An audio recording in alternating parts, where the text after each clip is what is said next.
Hi there, I'm Jules from thestonesoup.com and today I've got another fresh 6-ingredient dinner recipe for you.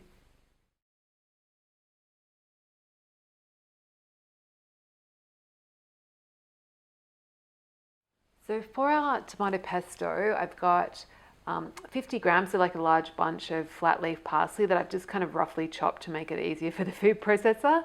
Then I've got 200 grams, which is 7 ounces of roasted almonds, just whole almonds, and a clove of garlic, well, rather large clove of garlic, and then 100 grams, which is about 4 tablespoons or 3.5 ounces of tomato paste, the concentrated stuff.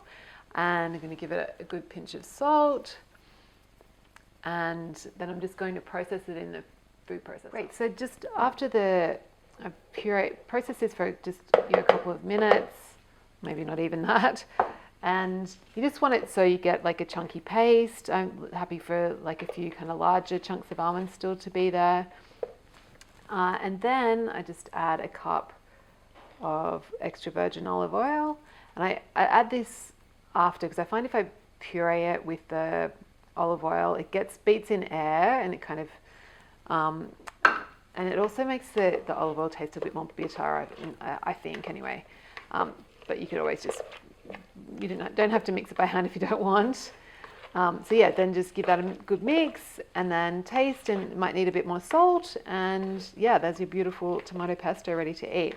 And I should say, if you don't have a food processor, you could just chop everything finely by hand and mix it in together, or use almond flour or almond meal instead of using whole almonds. And then you could just, finely chop the parsley, mix it all together, and finally chop the garlic, and it'd still be really lovely.